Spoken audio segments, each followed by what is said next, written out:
going on, fam? What is going on? How's everybody doing? Get your libations, get yourself together, get yourself ready, whatever you need to do. Somebody asked me in the chat as I was getting ready, how is my day going? My day is going fine. Let me tell you, do you all remember that cracked tooth I complained about for a long time? Anyway, I finally got the temporary crown, and then I got the full one on, so I'm happy. I eat out of both sides of my mouth now. It doesn't take a lot to make me happy. So I'm head over heels in love with life right now. Fam, please, if you can, hit that like button for me. Costs you no money to do that. That's the one thing that you can do. Or you can go to subscribetobrown.com and add your name to the email list. You can do that as well. As I finish getting set up over here, you can do that as well. I would appreciate it.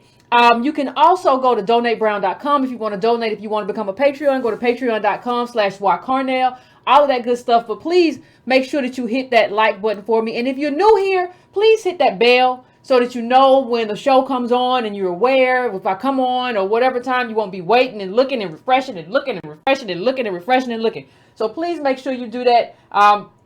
That is important for what we do here with the show in terms of growth and trying to grow and all of that good stuff.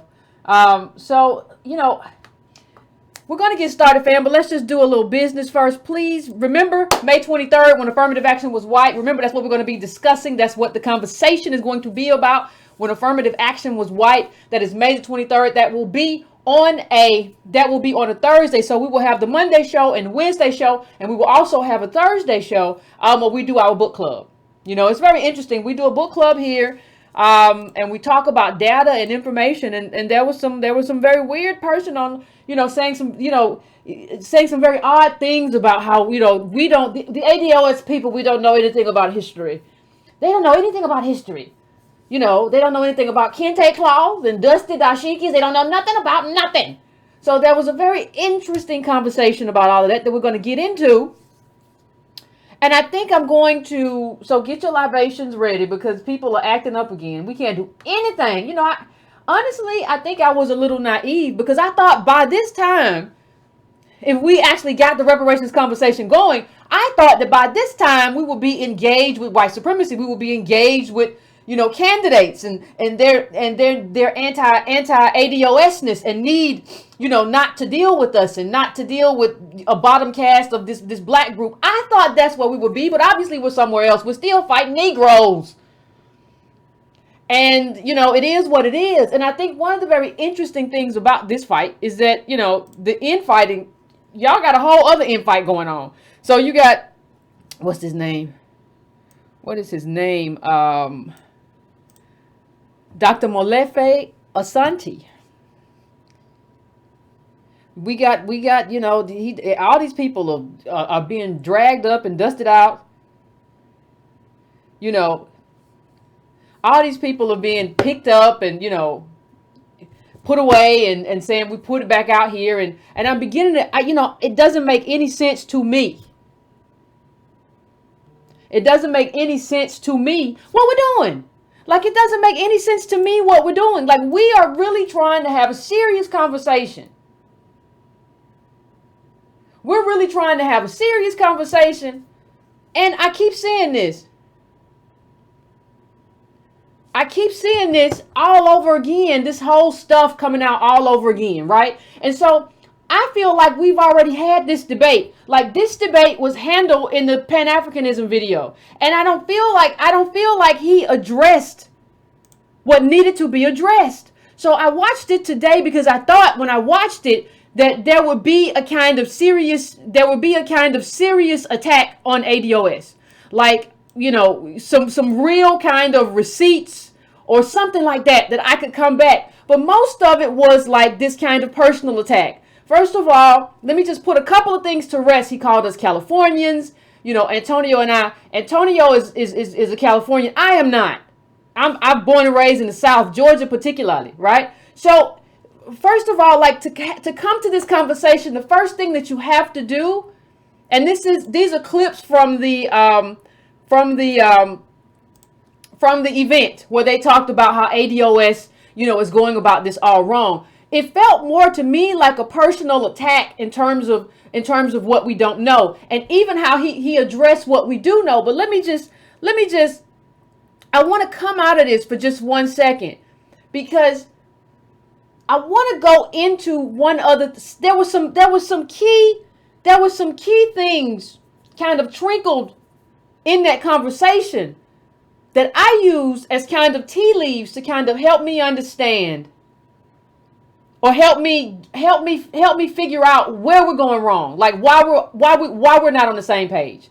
Because it can't be reparations that you believe that somehow I'm anti-immigrant. We've said all along that we're not that. We have black immigrant allies. We have immigrant allies from other communities. So it can't be that. So I was thinking about it, and this is how I'm going to frame. You know, we always like to frame things. I always like to frame things. So he says something, and I'm talking about Dr. Asante. He says something during the event, and he says, I have a Colombian stepson, and then he said, I go to Africa 3 times a year. Now understand, most ADOS people will never visit any of the 54 countries on the continent of Africa because we don't have the wealth. So already you're showing me that you are of a different class economically to where you get to globetrot and travel, right? So I feel the need for people who are still on that page. I feel the need to remind you of what ADOSness is in America. We're not ADOS in an underdeveloped country. We're ADOS in a developed first world country, the richest country in the world, that we built with chattel slave labor. So I want you to understand, and I'm trying to really break this down in a way that really makes sense to everybody. I'm trying to slow this down because sometimes I talk fast and maybe I've lost somebody or I lose people. So I'm really trying to slow this down. We are, as the American descendants of chattel slaves, we are in a collapse right now. We are collapsing as a group. We are watching an entire group of people collapse, and that is us. We do not get to travel to Africa, and you said you were in Zimbabwe and you were in all these other places. What I am trying to explain to you all is that you traveling and helping everybody here and there does not do anything. It doesn't do anything to feed the hungry bellies or to stop the violence or to deal with any of the issues that we have in this country.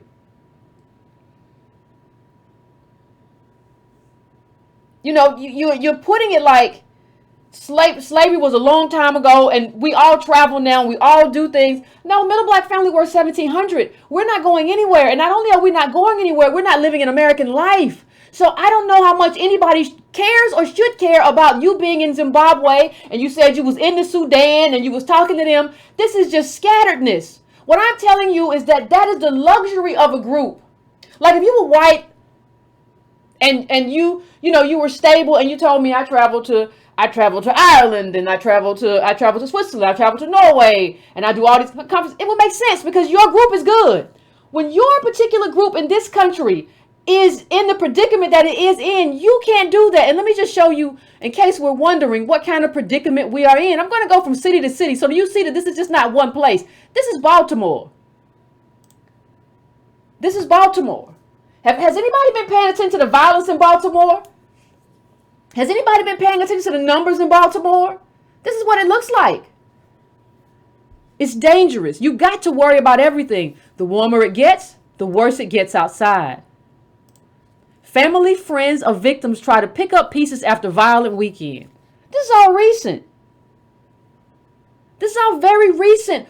This is ADOS life in the richest country in the world that we built with chattel slavery that we've never been paid for. This is our life here. Now, let me make one thing totally clear. When I speak of a justice claim, because that was one of the charges, well, I support black people everywhere, not just America. I've never said that I don't support black people everywhere. I support you to have your justice claim. Everybody has their own particular justice claim against whatever aspect of empire. I don't care whether it's the Haitian and the France, or whether you're talking about colonialism in different countries in Africa, whether you're talking about us and chattel slavery. Everybody has their own justice claim. And I have never said I don't support those. I just said ours is unique. And ours is here. Ours is not everywhere. That's just kind of a silly notion. It's like a fantasism. You're a fantasist. Because you make it sound like somehow we can sue whiteness. There is no suing of whiteness. You bring a claim against a particular country. We all saw the Jewish community bring claims against the railroads in France for the transportation of the victims of the Holocaust. You saw that. We've seen that. You have to bring claims, and they brought claims against Germany, other places. We have a whole thing going on with Poland. You have to bring claims against specific countries. So this idea, I'm just trying to make this clear because I don't see how it keeps getting confused unless people are intentionally misunderstanding and misconstruing what I'm saying. So I'm just trying to slow it down. I'm just trying to slow it down for everybody. Now look, this was in there. If you get the newsletter, you saw this already. Total 12 people shot. This was 4 days ago. 12 people shot, at least 3 of them fatally on Friday in Baltimore. 96 people have been killed already this year. You're running around trying to do everything for everybody when we are drowning right here. Right here.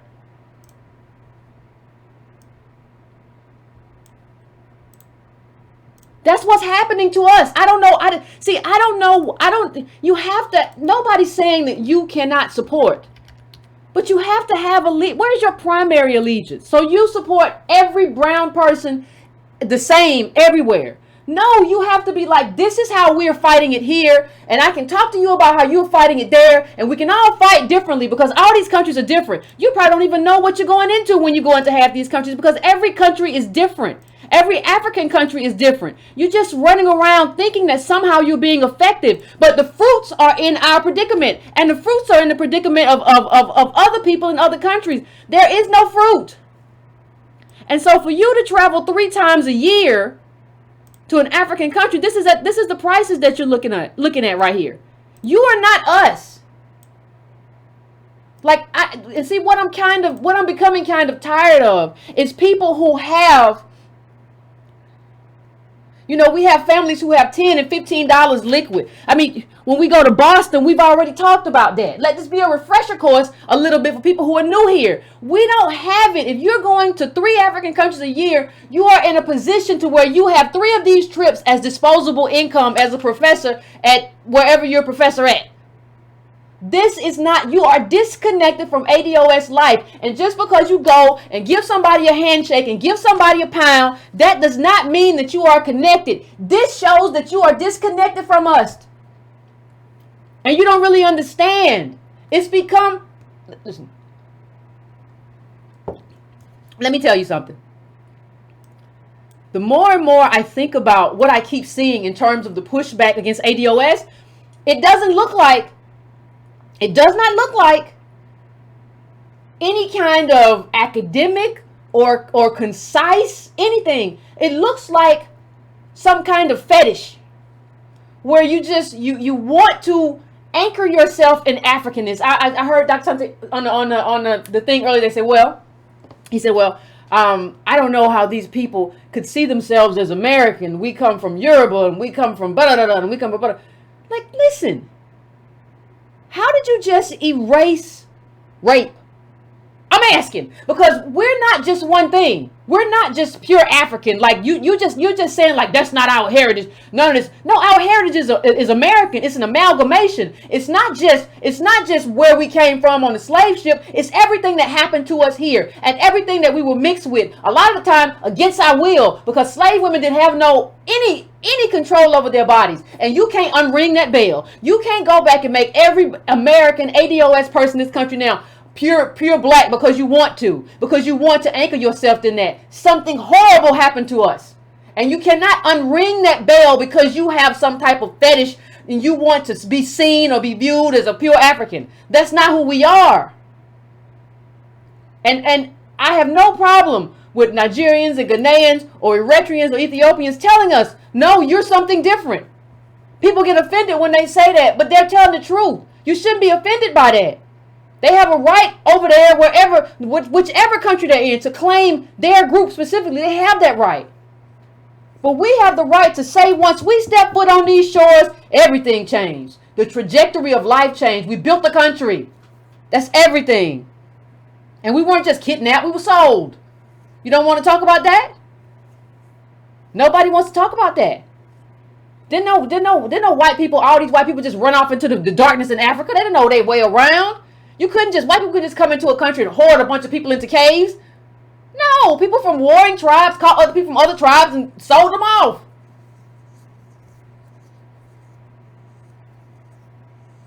And what does that mean for us? It means that we're not the same. It doesn't mean I consider myself any better, but I don't consider myself any worse either. I think you have an inferiority complex. I think you think because I'm American, I have to somehow invest myself in something else to make my life and make myself meaningful. I don't share that view. I think we're meaningful enough as who we come from. And you don't even understand how could they call themselves American? What is American? If you don't understand countries, I don't know how you are a professor at any university. If you don't understand citizenship, I don't know how you are a professor at any university. If you don't understand justice claims, I don't know how you are a professor at any university. This is not about better or worse. I don't consider myself better than anybody. I don't consider myself worse than anybody. I meet everybody in a space of sameness as I walk the planet. I don't know what you do, but I know what you don't do is understand where we are and who we are. This is still Baltimore. The virus is just spreading. We have to get out of the city. One of Baltimore's youngest violence victims continues to recover, grandfather says. I mean, this is happening while you're running around and doing whatever. Like, this is life.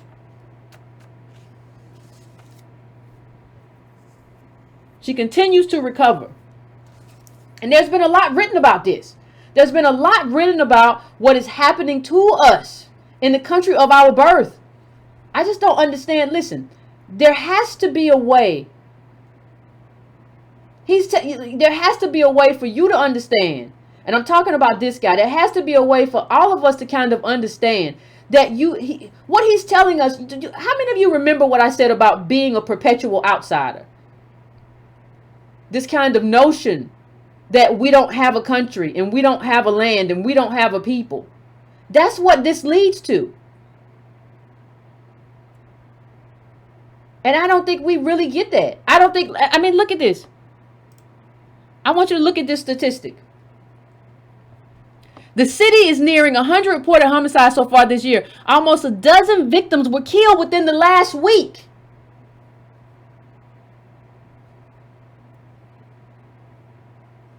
What does that tell you? What does that tell you about our situation?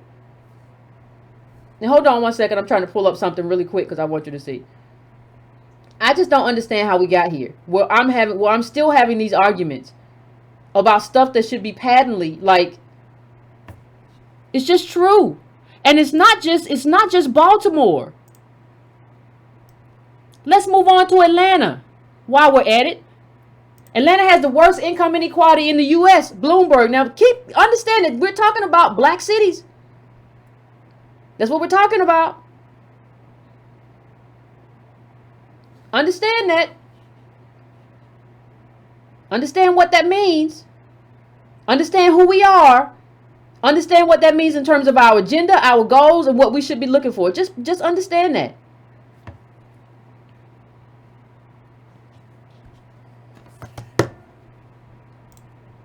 So here's the thing. We're going to go through this. That's Atlanta, and we're going to go through black cities. According to the census, about 18% of Atlanta households earn an annual income of $150,000 or more, compared to 9.3% of households making less than $10,000 a year. What they're telling you is that this is what happens when you are combining. You know, you got wealthy people in Atlanta because it's been gentrified. You see this in a lot of gentrified communities. That's what you see. So you have a lot of people who are doing, you have a lot of white people who've come into the community. And then you have a lot of ADOS people who haven't been driven out yet. That's what gentrification looks like. And so they have everything and we have nothing. And I just want somebody to explain to me how we're better off. Look at this.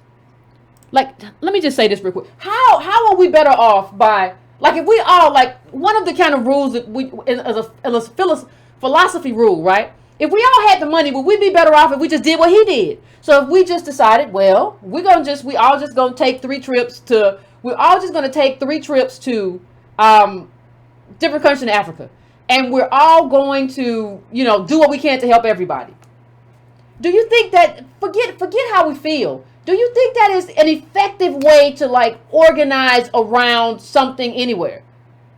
Aren't you better to organize where you live? Aren't you better able to organize where you are a citizen? I go to another country, I'm an immigrant. How can I organize there? I don't even know. What am I supposed to do? Oh, well, I don't know the history there. So I'm supposed to learn the history. Okay, but I got to learn the history of this country too. So I got to go to Zimbabwe and Sudan and learn their history too. And I got to learn American history too. And I'm going to go to 3 different places. Understand that this is scattered. It's not effective. I'm very interested in effectiveness. This man is telling you that you are from nowhere. You live nowhere. You live in the ether of Africanness. I've never seen that place. You live in some fantastical oneness atop a unicorn. No. You can be anchored here and understand that you built this country, understand that you're American and not like what America does. I mean, in terms, you can be critical of America. You can be critical of empire. You can be critical, certainly, of how we've been treated and abused and oppressed. You can do all of that. But you still have to acknowledge this is who you are and this is where you're from. Where are you going to go home to in Africa in this 50s? The ignorance of the thing, he keeps saying, he keeps naming a continent. Where are you going to go? And what he's really telling you, even though he brings up in Cobra, he's saying that we really never had a reparations movement. A global movement of some kind of uplift for black people everywhere is not a specific movement. You have to have, just like they have CARICOM for the Caribbean, we have ADOS here. And I'm not saying, hey, we can get together on a conference call and trade ideas and strategies. That's fine. But everybody has a specific claim to their group. I always use Haiti as an example with the French, because if they got reparations tomorrow, because he said, oh, y'all are just trying to be greedy. You don't want to share with immigrants. We always share. We've never closed the door to anybody. What are you talking about? But if Haiti gets reparations from the French tomorrow, I'm not going to go there and be like, hey, break me off a little something. No, that's yours. I'll party with you and I'll celebrate and I'll clap. That's not my money, though. That's not my justice claim.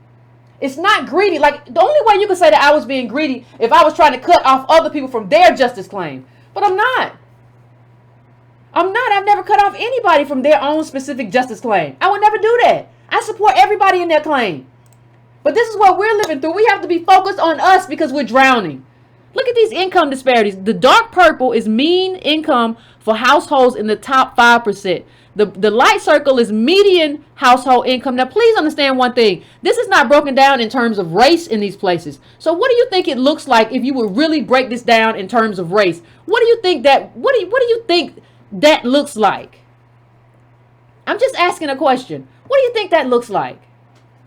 We don't really understand. See, the thing is, we don't really understand where we are. And we kind of operate like a church in terms of our politics. That's not how you do it, though. You can't operate as a church in terms of politics. That's what do I always say? That's not how any of this works. That's not how any of this works. We don't operate that way. We operate as a specific politics and religion are not the same thing. And I don't know why it's so hard for some people to like wrap this up. It's not. I don't feel. I don't feel that it's complicated at all, and I don't feel it's divisive in the sense that we have to, in order to get reparations, you have to talk about who gets it in America and who doesn't get it. The same way if we were talking about it in France, we would have to talk about how I don't get it, and I would be like, I don't. I wasn't trying to get it. I would. I get it. I understand that I don't get it. That's fine with me.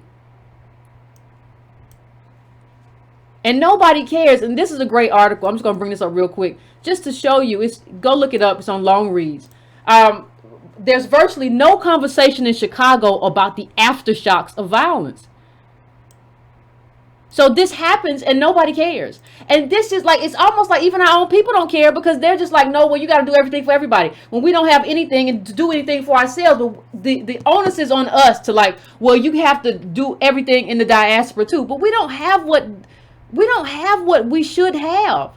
Like, we don't have what we should have as Americans.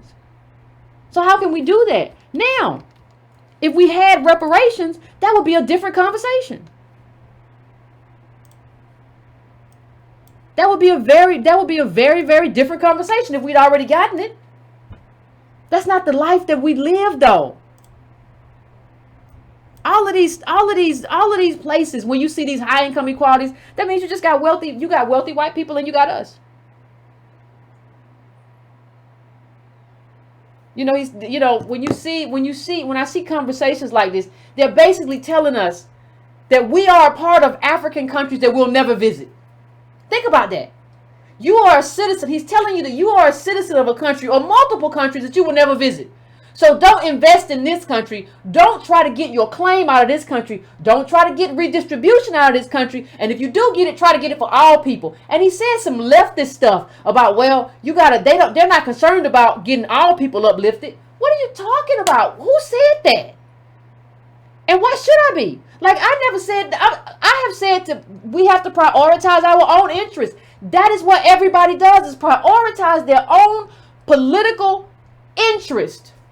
But you're telling me I have to fight for everybody. Listen, what you're seeing right now, I don't know if everybody sees it, but what you're seeing right now is why our politics has been awful. Because you haven't made people anchor themselves in this country. Because once you anchor yourself in America, you begin to realize that you've been cheated.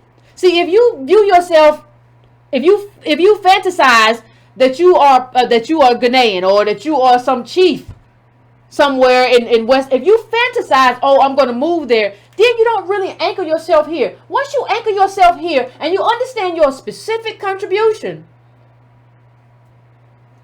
then it hits you. Oh, wait a minute. These are the numbers for America. Oh, wait a minute. I've been cheated.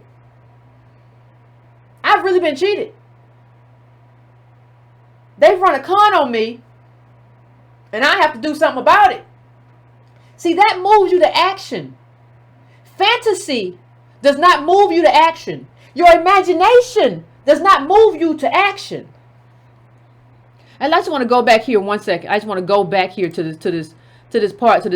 This was the Long Reads article that I just put up, and I want to just read a quick quote from it, just to kind of give you a sense of what doesn't happen for us and how we get cheated in every way, not just the way that I mentioned before in terms of wealth is everything in the richest country in the world, but we get cheated in other ways.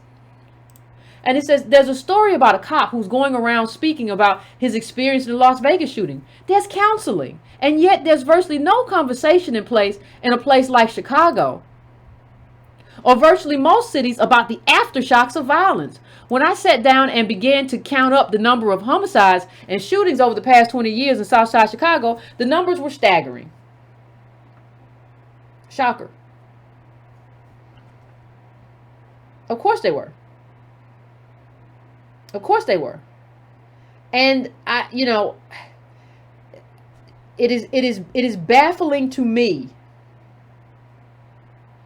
It is baffling to me that this isn't worth fighting for. That's what baffles me. It would seem to me that for a lot of people, our own people are not worth fighting for. Now, here's another quick quote.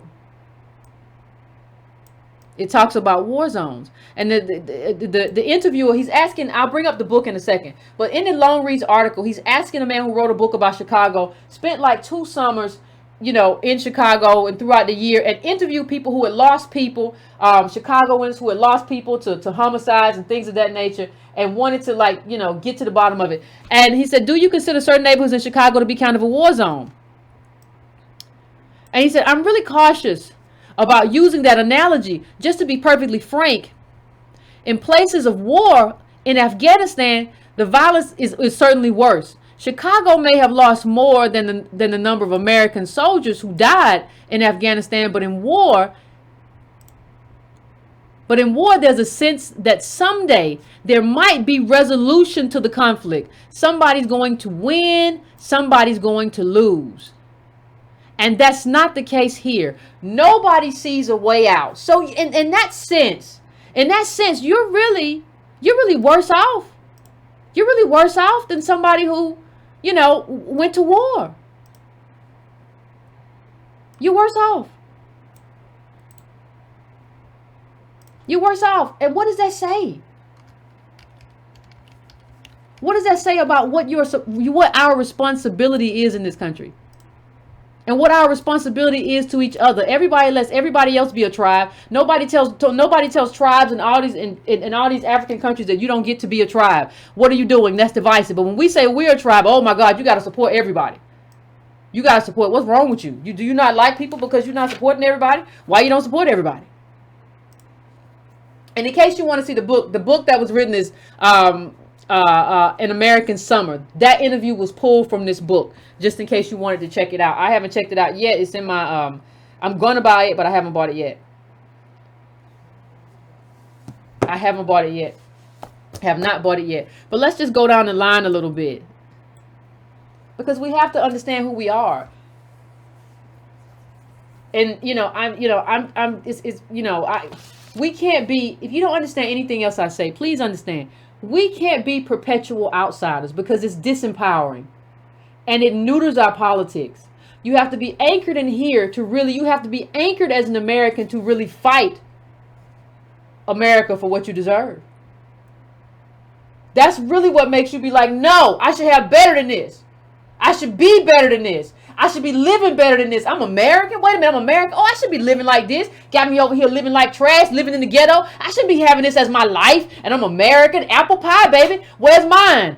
But you have to anchor yourself before you feel like you've been cheated. If you don't feel like you're an American and you feel like you're somewhere else, if you're living in your mind, then of course you feel like it's whatever, because this is not really your country, no way. And it wasn't really the place I wanted to be in anyway. Get my pen. It wasn't really, I never really wanted to be here. And I'm a prisoner of war in this country, yeah. If that makes you feel good, but understand what you're engaging in is just like it's borderline sort of psychosis in a way. Because you really are, and you really aren't going anywhere else. So I don't really know what you're talking about. I don't really know what kind of game you're playing or what kind of game we're playing with each other. And what we have to understand is it's not just Chicago. There was no typo. The median net worth of black Bostonians is really $8. That's not a typo. What are you going to do about it? You going to go to Zimbabwe? Thanks, Clementine. I appreciate it. You going to go to Zimbabwe? Is that what you're going to do? Is that your solution? Or maybe you go to Sudan and fix it. Is that your solution? I think a lot of people just don't want to fight here. I think a lot of people just don't want the battle here. And so like going everywhere is kind of like laziness. It's kind of an excuse, right? Like, well, I be everywhere. I will go help everybody. I be outside. What does that mean? Well, it means that I fight for freedom. No, that's like something that strokes your ego. That's not real. And let me just show you something.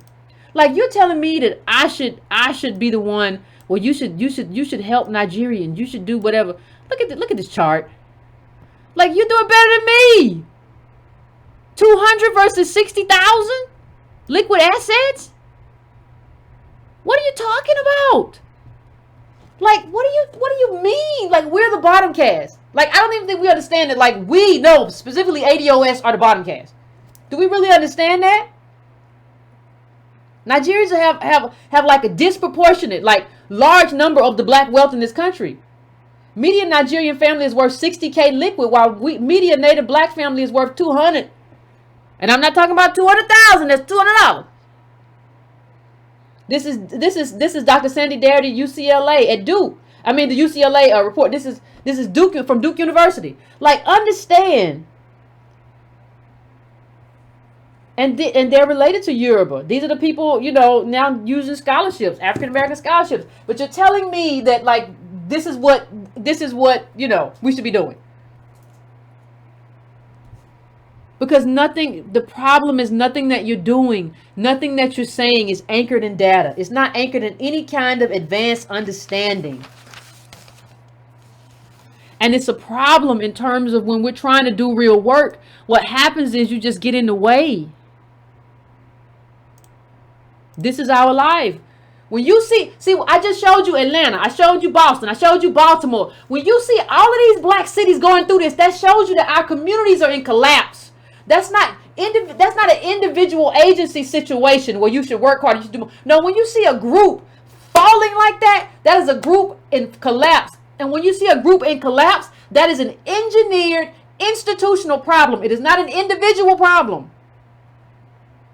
And it has to be fixed in America. It cannot be fixed with you getting your happy butt on a plane to Cameroon, or getting your happy butt on a plane to Zimbabwe, or getting your happy butt on a plane to South Africa. You cannot fix what is wrong here over there. So what you gonna do? We can take it. Let's take it to LA. Report finds 1/3 of LA counties homeless or black. I'm not shocked at all.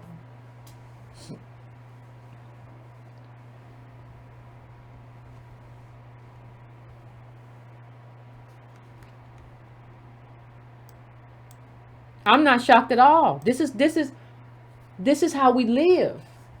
This is who we are.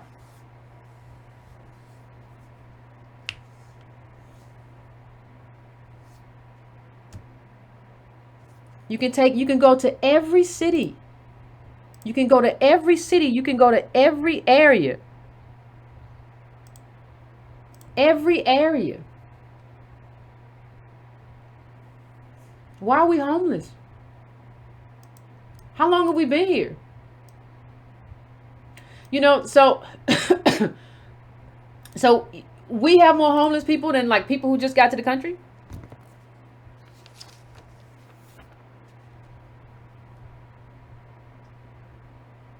Now, could it be possibly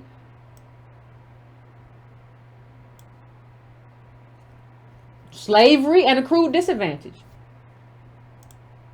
How am I homeless and you have more money than me? But you're telling me that I'm being divisive for not wanting to take care of myself and my group. How am I taking care of people who have more than me? How? How does any of this? I don't understand. See, the owner's fam is on y'all. And I'm not talking about just the people in the chat. I'm talking about the whole ADOS community. Y'all be letting this stuff fly. I'm talking about the whole group. Everybody let this stuff fly and watched all this stuff and watched out. And it's 6,000 views this thing got. How? I can see if they kind of view you clicked on it and you was like, no, I'm not watching this. This is not what I want to see. It doesn't make any sense. This chart that you're looking at right now, this is Los Angeles. So when you see those numbers and when you see us only have $2 leads you where? It leads you right back to that homeless chart I just brought up. When you $200, that's what this leads to. When you're in LA and everybody else, all the other black groups got way more money and you've been here all this time, it leads right back to that homelessness. But you're telling me I cannot fight for my group in terms of what we're owed. I have to fight for everybody with melanin. And then you say, well, because it's all about white supremacy. Listen, stop this madness. You got all these brown people around the world who are millionaires and billionaires. You got half of the tech companies in this country that are ran by Indians. You got Carlos Slim in Mexico. You got all kind of brown millionaires around the world now. This is not about brownness anymore. This is about capital. And you got a lot of brown super capitalists. That's what we have. You got a lot of brown super capitalists. This is not about race anymore. You are late. You are antiquated. It's about race in the sense of in America, especially because we're a bottom caste and came from slavery. But do you think Carlos Slim gets penalized because he's Mexican? Do you think the CEO of Adobe or the CEO who just left Pepsi, who's Indian, do you think that they got penalized because they were brown? No. These people are moving with wealth and are taking advantage of different groups. And other parts of that groups who are super capitalists, they're moving up. But we have been solidified as a caste, and that was predicted a long time ago. That is the problem that we're dealing with. And we have to deal with our very specific problem and our very specific justice claim. And it's not hard. Look, we go to Detroit. When you see a school system, please understand, Detroit, 70% of Detroit students are chronically absent. Here's how the school district fights it. Slow down and understand that I just said 70% chronically absent. Please understand what I just said. Now, let me just read this quote to you. A stunning 70% of district students were labeled chronically absent during the last school year, meaning they missed 18 or more days of school. That's one of the highest rates of chronic absence in the nation, and far above statewide.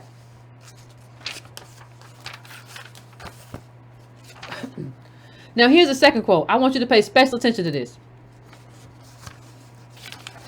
Maybe they don't have access to appropriate health care, or they're experiencing trauma or transportation challenges, or lack of access to stable food and shelter. What she's just telling you is that everything that can be wrong with the life is wrong with these children's lives. Everything that can be wrong with the child, everything that could go wrong in a child's life is going wrong with these children's lives who are in Detroit. That's what she's telling you.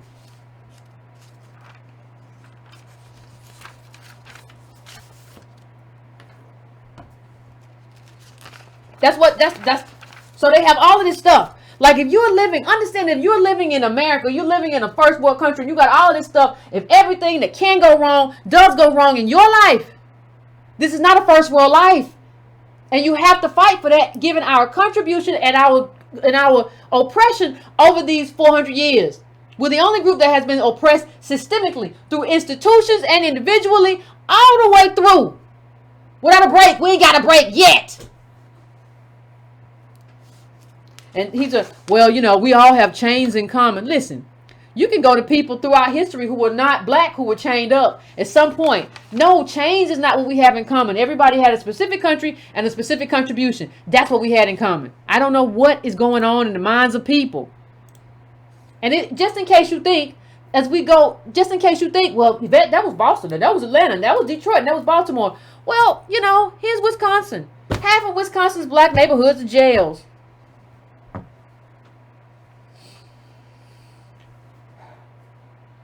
We're housed in prisons. That's life.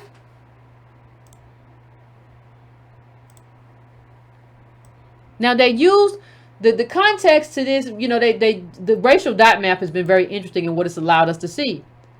And they found about all these jails. There are 56 of them, 31 of which are either jails or prisons. There are 15 cities where the only black neighborhood is a jail. The city of Winnebago claims it has an African American population of more than 19%, but most, if not all, of that black population is located among one of 4 correctional facilities. Our black communities are prisons and Section 8.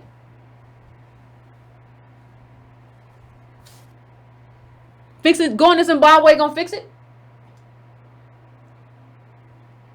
Is that gonna fix it?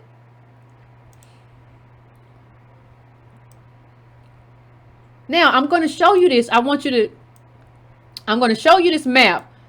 Now, remember what he said about the jails. I'm going to show you this little circular E. This is the now this is at the bottom of that map. But it talks about this E, and it also talks about Milwaukee. So it's talking about both of them. And I got to show you the A too, but I'll show you the A in a moment. Now this is the other one. Look at these maps and look at all these little circles and all this stuff. Right? Now what are they? Okay, we're going to come back to it. The large circle area of Milwaukee marked with the A is the lone black neighborhood in the state of Wisconsin that is not a prison or mostly low-income housing. That said, there are two areas within that large circle and one area adjacent to it that are correctional facilities.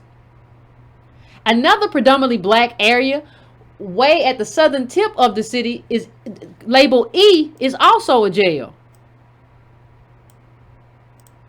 And that's right here.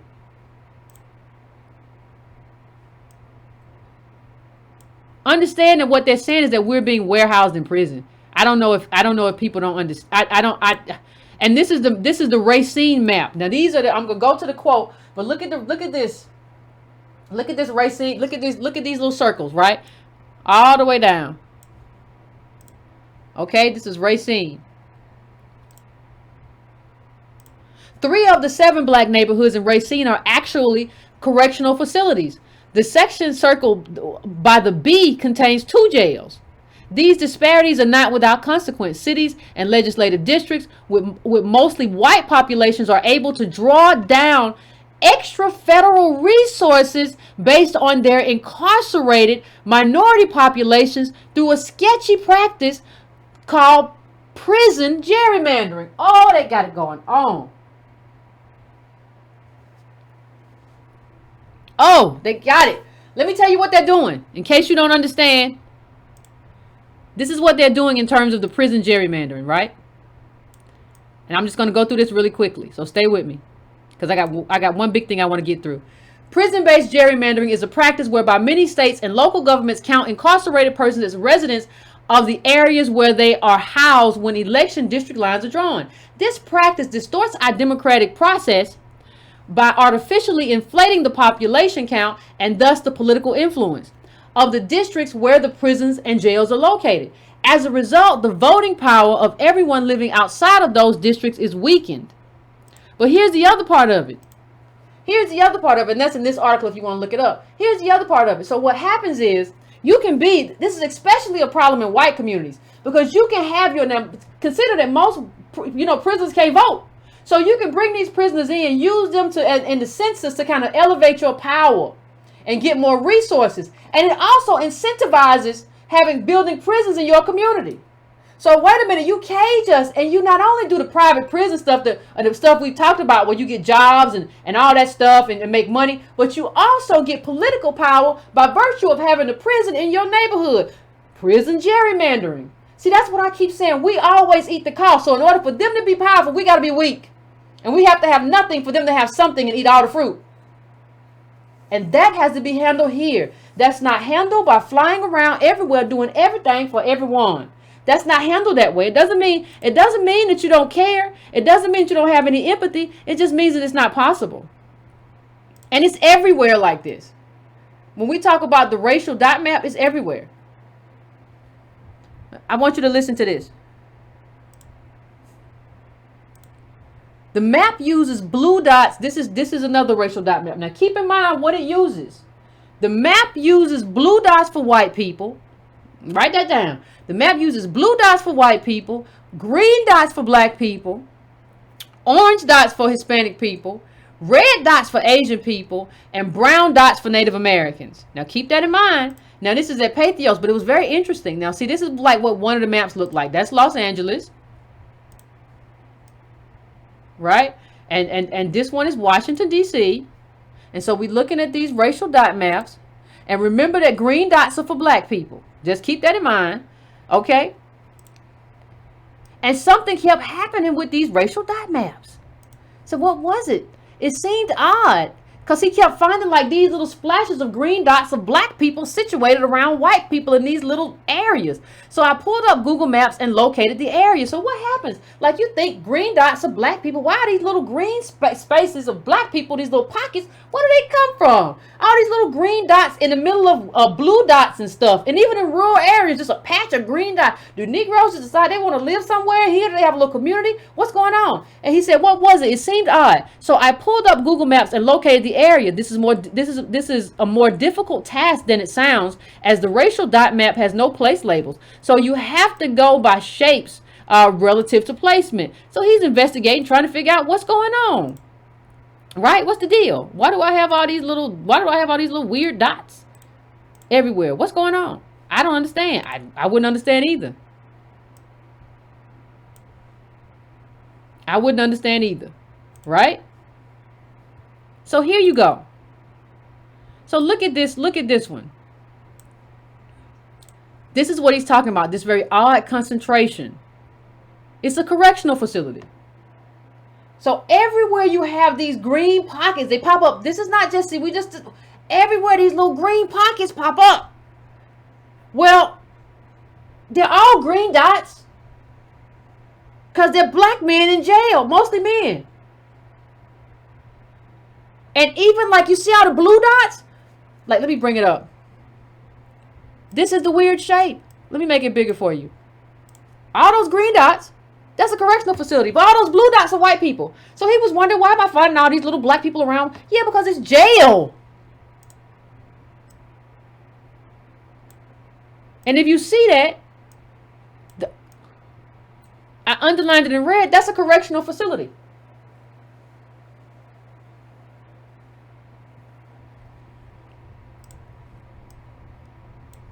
Same thing here. Everywhere you find a patch.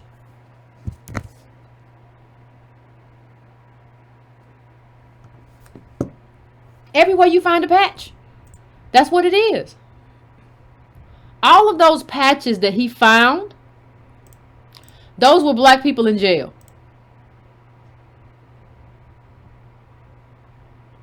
Those were black people in prison. Like, here's another one. Oh, this may be the same one. Green patch.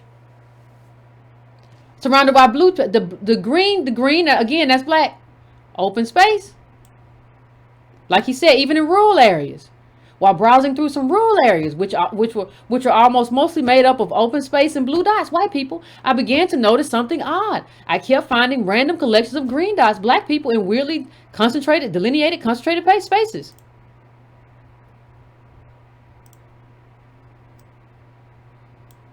And here's what he concluded. The same thing we conclude. When activists talk about the criminalization of African American males and the need for prison reform, this is what they're talking about.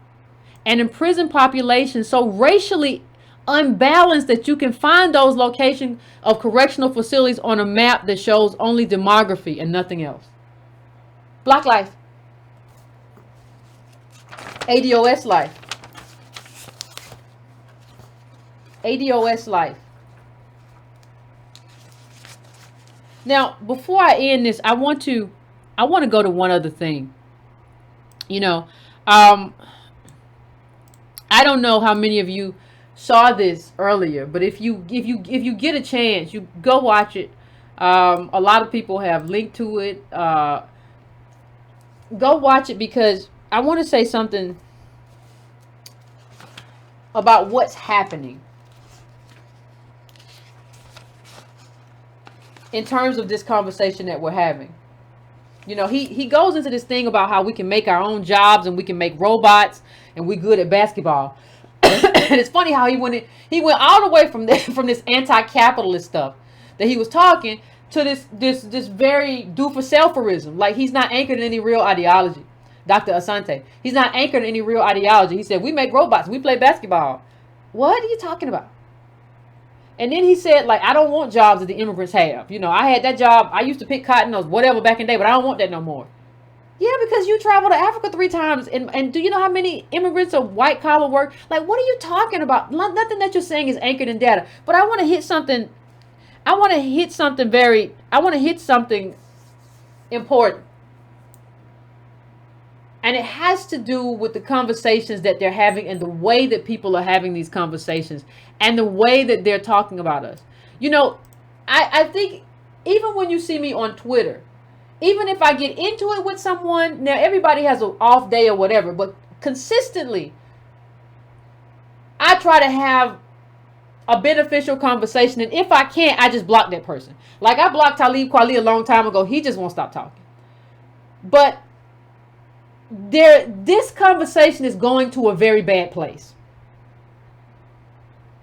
And there's no other way I can say it other than that. Now, we have said on here, with the Breaking Brown family, the ADOS family, we have said that we are about a political agenda. We are not about any kind of violence. We are not about any kind of whatever. But you have seen people already, in terms of how they move, who have called us COINTELPRO. You've called us COINTELPRO. And we have seen him engage in physical violence on video. We've seen these people do that. So I want to tell you, I also saw, if you watch to the end of this though, everything gets switched up. If you watch to the end of this thing right here, everything gets switched up. There's a guy in a gray suit who comes from the back, and he says, you have to watch these ADOS people because they're dangerous. Now, we never done anything to nobody. Like this, understand that the man who he got into it with, his name was Africa and he was Nigerian. That didn't have nothing to do with us. That didn't have anything to do with us. But understand, during this whole assault or whatever this thing that happened today, or whenever it was taped, I just saw it today. Understand something for me. The man in the gray suit said ADOS are dangerous. Understand that these people are intentionally antagonizing us and paving a way for something not good to happen. And we cannot be a part of that, but understand that they are going to be blamed for that if something happens. Because let me tell you something. I have never ever consistently, or nor would I ever, create a hashtag that calls other black people trash and promote it. That's what Talib Kweli did.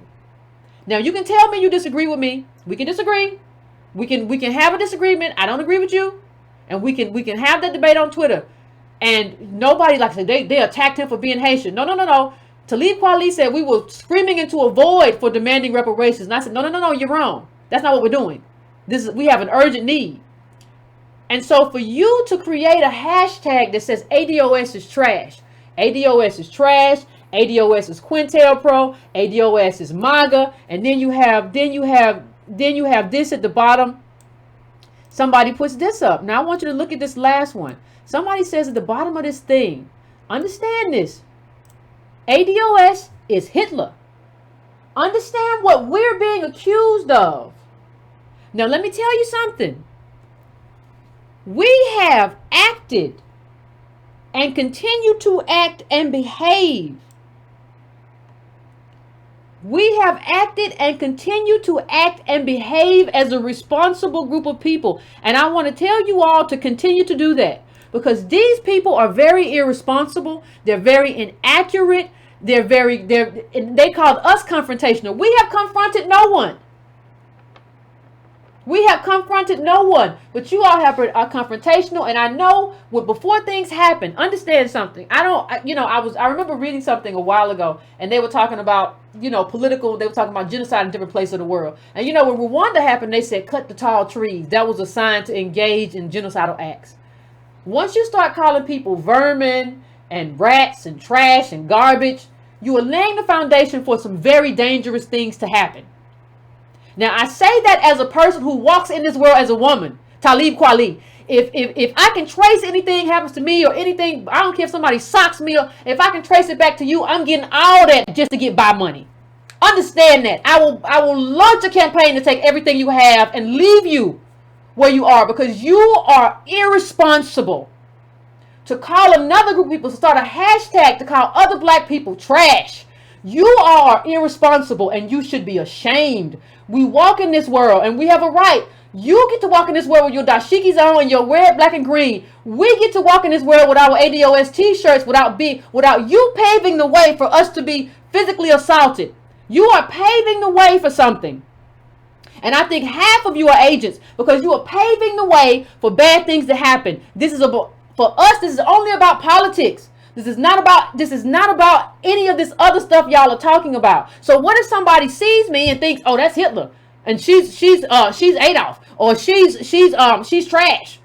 Because that gets into the mind. That's a hashtag. ADOS is trash. ADOS is trash. Oh, I got the ADOS leader right here. I got the co-founder right here. You are behaving irresponsibly. And I think it's time for all of you people who love to read your revolutionary books, but don't pop I know you don't pop a grape, and that's fine. But keep it that way. Stop talking like this because some people are listening to you. I know you don't pop grapes. I know you don't do anything. But stop telling this to people because people have problems. People are dysfunctional. People have mental illnesses. And you all are behaving irresponsibly by calling us Quintel Pro and by calling us MAGA and by calling us all this other stuff that you're calling. It is irresponsible. And it could lead to something that is not good. And you have to take responsibility for that. Stop playing online. This is not a video game. This is real life. And y'all need to start acting like it. Do your research. There was nobody at ADOS that attacked this man. He mushed the man named Africa in the face and socked him. They had nothing to do with us. We were not there, and we don't engage in violence. You don't have no video of me socking nobody in the face because I have self-control. And I don't act like that with people. I know if somebody comes and disagree with me, I try to de-escalate the situation. I don't escalate it. You need therapy, but that's got nothing to do with me. And it has nothing to do with other ADOS people who are going to be wearing these t-shirts, and I think you're putting them in danger. And you ought to apologize. How do you call other black people trash because they disagree with you? This is awful. This is self-hatred, and it's really a problem. So I wanted to say that, fam, because, these people, I don't think people understand. People love to engage in this sort of revolutionary rhetoric and stuff like that and not understand that this stuff has real consequences. And I want to continue to implore all of you to engage and behave responsibly because you are engaged with a very irresponsible group of people. And there's nothing we can do about that except implore them to put their thinking caps on. But please engage responsibly as you engage online. Deal with the issues. When people start to act crazy, block them and move on. You can put a block alert up. Block alert. That was one. What was it? Block alert ADOS. I can't remember, but it's on my timeline like last week. But you can do that. But we have to. We can't be a part of that because these people are engaging in something that's very nasty. Is indicative of self-hatred, and we can't do it. So going to break as usual, fam, because we're at that 1 hour mark. Give me a moment to set up the phones, and we will be back, and we will have a conversation.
All right, fam. We are back. We are back. Going to the first caller. Going to the first caller. Y'all know who it is. What's going on? 310. Here we go. What up, man? It's Tone Talk. This discussion today is a necessary one.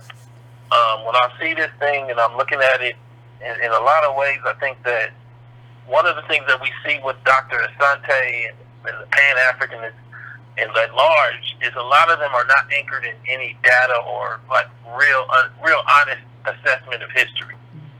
One of the things that you consistently see from them, and we got this image up for a reason, is they speak about Africa as though it's one country and all the Sudan and Nigeria are states. Like there's a federal government of Africa and then these are the states. And I think for a lot of us, as laymen, as ADOS people in America, one, having not visited Africa, and two, because we're visual and we look at this thing and we see some kind of like comparative like way to look at things. No, this thing on the bottom is America, and America has a federal government, and these are states inside of America. This other thing is a continent, and it's a continent with a bunch of countries. And people will say, well, I understand that. You can't understand that and say what this man has said in this video. Because everything that she says presumes it lives on the basic like root of this being one country. Otherwise, you wouldn't just talk about it the way you. Because think about it, it's ignorant and it's actually worse because there's only three on them. It's like North America, and you just start talking about North America, and you said North America a bunch of times, and you started drawing some connection between Mexico, America, and Canada, and you started. It doesn't make any sense. It doesn't make any sense. And I'm saying this to you because, me and Yvette aren't one person, and in that sense, I think that where she started is perfectly. I'm in perfect agreement with it. That I respect your right to have an assessment and a struggle where you at. But as long as we in America, my struggle comes first. And that's just what it is. Our families built America. Our families not only built America, but we got to be honest. The West African nation sold us into slavery over the periods of hundreds of years. We know the article of the New Yorker, my great-grandfather, the Nigerian slave trade. Nobody else has been that. We haven't had those honest assessments. Understand what it takes to have hundreds of years of slave trading, and nobody really tells you, I traded you into slavery, I apologize. We have Benin say it in passing, but I'm talking about individual Africans that are here that know their families that traded slaves are not telling you.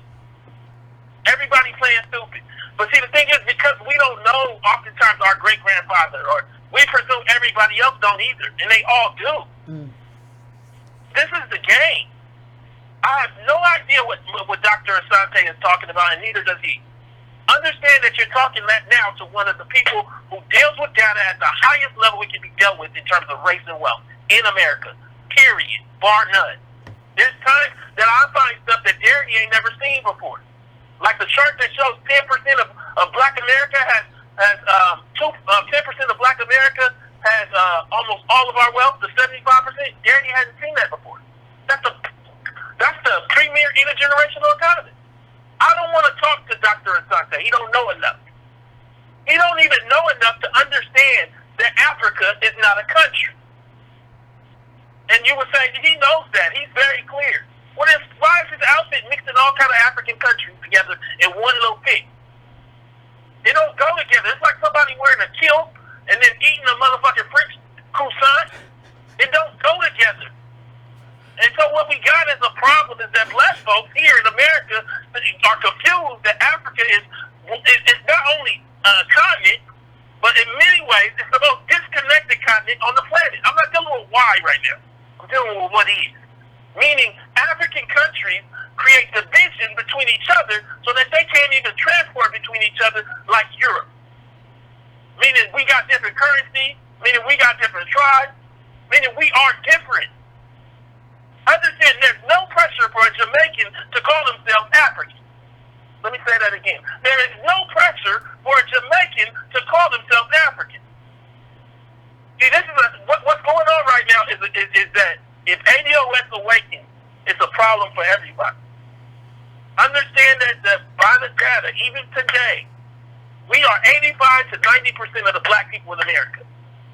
We are 85 to 90% of black people in America. But I would argue 50% of the little black success is going to foreign people. And they don't want us to realize that's going on, because the reason that's going on is because they're easier to deal with than us. What do I mean? I don't mean that in the sense of whether they sell out or whatever. I'm talking about functionally. I go back to UCLA. My mama had me at 16.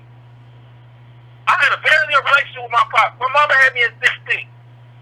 It's a lot easier to get somebody that got two Nigerian parents that both are professionals and make them into a lawyer. So the system said I'm going to pick them all day, every day. I'm going to get them the Jackie Robinson scholarship. I'm going to get them the access to UCLA. And your kids are finished. I'm telling you, everybody that comes after me, your kids are locked out if you ADOS. Unless you're a rare bootleg. Understand what the data, pull up the chart from LA again, Yvette, if you can. This data is not simple. This is telling you a whole bunch of shit all in the data. Excuse my language. The middle black family, native in Los Angeles, is worth $200. $200. The middle Nigerian family is worth $60,000.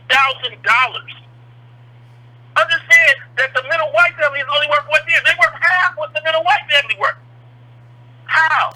Division. Divisiveness. Your own church, your own businesses, your own import-export relationships that you don't share. Stealing the scholarships and then saying that I'm black just like the person from Compton or the person like me that grew up in South Central. Let's talk about it. And I'm telling you right now, I don't care what this man says about we good at basketball. That shows you he don't know nothing about what he's talking about. I'm at a different level now. Tell him go read the report. What we get wrong about closing the racial wealth gap. We covered that in the celebrity section. None of it makes sense. Come on. I'm telling you that this man don't know that black people are largely wealthy. That's what happens when you fly to Africa 3 times. It changes your mind. Getting in that altitude. You get in that rare air and you forget that black people in this country don't get to leave this country. You know how many black people are passportless?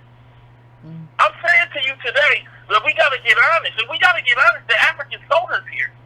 We weren't just kidnapped from the boundaries of Africa.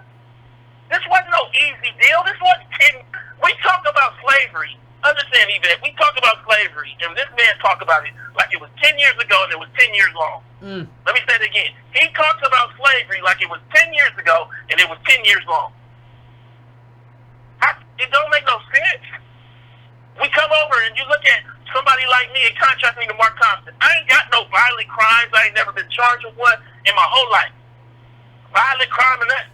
Look at that man's history. You look at the video that we seen, it's absolutely insanity that that man was doing that with that African man.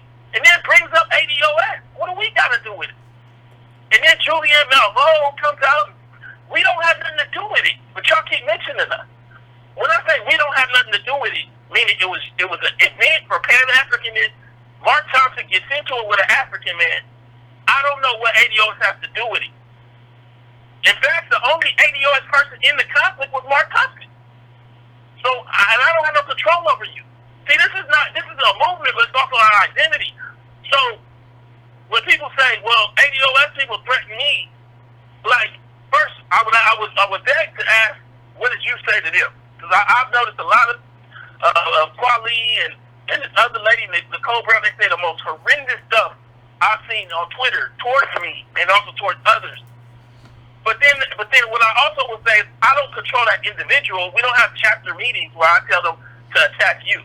I do tell them, look at this thread. You need to be able to be aware of it. But that's it. See, look at this thread. Look at this tweet that Yvette Nicole Brown said about me. I said, you understand, I said what I said in response to months of her basically calling ADOS trash. And understand, ADOS is American Descendants of Slavery. American Descendants of Slavery is trash. And that's not just Antonio, that's the people. That's the young black woman that walked up on Marcia Bud. Black men that walked up on Clyburn. That's the black man that walked up on Buddy. See, we doing politics over here. They are trash because I'm trying to get a movie deal. Come on. So she says, I adore Chris Evans, the guy that's in Captain Avengers. No disrespect to Chris Evans. See, she tried to construe it about, I can't say I adore Chris. No, you don't get to say I adore Chris Evans and call ADOS trash. No, you can disagree with ADOS, but you don't get to call it trash. I don't know what's going on and whether you've ever understood politics. Let's read this out loud. I know, but ADOS is trash, and its trash followers aren't right. So I had to make it all super duper clear. Lady, do you understand who you're talking to? Look, we just levels to this. You an actress, you do your thing, but the level of intelligence between us, you don't want that. We just on different levels. So I don't think you want to go into a question about intelligence. I respect whatever you do in your craft, whatever role you play in every movie. But this statement here is basically saying that ADOS, African American, descendants of slavery, especially ones like me, understand, she called me right wing. I'm from South Central, born to a single mama, ain't did nothing but left wing work. And she called me right wing because she don't even know what right wing means. I'm not a right winger. I'm far left. You don't understand what you're talking about? So we got these people running around, calling ADOS trash, saying stuff that's divisive. But what they don't understand is, let me whisper something to you. 90-10. 85 to 90% of this population is American descendants of slavery. They have been thrown under the bus and treated like trash, literally, by the society. And I'm saying to you, fundamentally, the things that they're doing, meaning this Pan-Africanism and then covert devices that they planted, it could create a lot of backlash for Africans and for Caribbeans, and I don't want that. I would advise you guys to start telling these people to stop saying these things that are divisive and derogatory and start calming this down. Because I'm not violent. Understand, I'm not violent. I didn't call nobody trash. I did call her a grifter because that's what when you got to realize when somebody goes and tries to be an actress, they got to audition all the time. I don't audition daily. I think for a lot of us, we don't understand that what happens when you have a group that has no wealth and you have these new jobs. We're not government workers anymore. Government workers, after they do their first year or two, they fit. We got a lot of people always auditioning for white wealth. And I feel like that's what we see right here. That's what we see with Kweli, with the girl Amy Schumer on stage. I ain't never been on stage with no Amy Schumer. I wouldn't be. Understand this. I'm going to say this one last thing. She called Yvette Carnell trash. Yvette Carnell a right-winger. My apologies. Right-winger. Understand that after Bush died, she did a piece on Bush, meaning Yvette Nicole Brown, that was basically calling, to me, it was, the way I read it, respecting his lineage, his legacy, and his sweet man. He's a great man. Look, Yvette, the one that we see right now, did a video nobody else did. I looked across the net. Nobody eviscerated the legacy of George Bush with black people the way Yvette did. No right-winger does that video. No right-winger does that video. See, what we really need to understand is how many right-wing celebrities there are. They just don't say it. Because when the Trump tax cut passed, we had opportunity zones, we had tax cuts, we had all kind of benefits go to rich celebrities that don't say it, but they benefit from the bad policy. I don't benefit from Trump tax cut. I don't make enough and I'm not worth enough. How many black celebrities are though? See, and I just come back to the main point and just to say, overall, this is not healthy for this discussion. I have it called, they need to stop with calling black people trash. Understand, Yvette doesn't support MAGA. That was a prop hat that she wore in one show for 2 minutes to make a point about demanding agenda from whoever's in office and not being put into a catty corner. Understand that we do have an issue with immigration right now. Immigration is not being done in a way that's in the interest of ADOS people at all. Whether you want to deal with it or not, though, at your house right now, because you're on the fence, it's going to deal with you. And the way it's going to deal with you right now is everything from Elizabeth Warren with this white wealth transfer of a college plan. Just tell Elizabeth Warren, just make the bankruptcy laws back to where we can bankrupt the student loan. Then we don't need you to do that plan.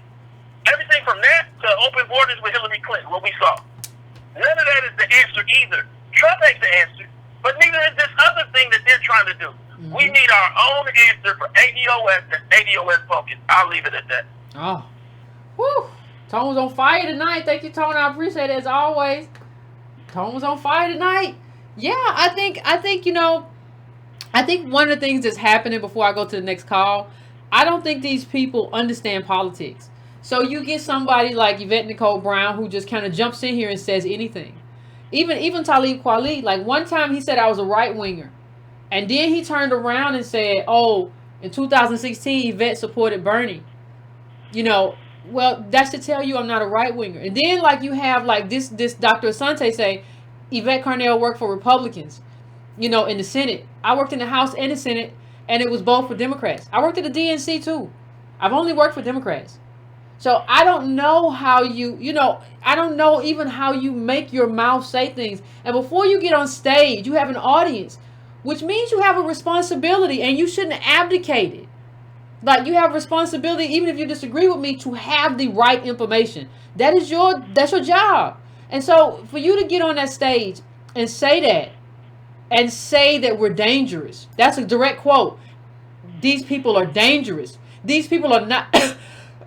These people are not to be trusted. Dangerous, not to be trusted, confrontational, violent. Like that's what you said about us. So I don't know if you understand that you're putting us in danger because of a political disagreement, and you're mischaracterizing who we are. No, your people are dangerous. Mark Thompson took a swing with somebody's face. That's some dangerous behavior. Those are not my people. We didn't do that. But you're characterizing us in a way that if people don't watch us and know, like even with the MAGA hat, everybody who saw that video knows what it was. And I left the video up for the longest time because I figured everybody's going to know what it is. Everybody saw it. Everybody's going to watch it and see what it is. That's not what happened at all. Everybody just started screenshotting from different angles.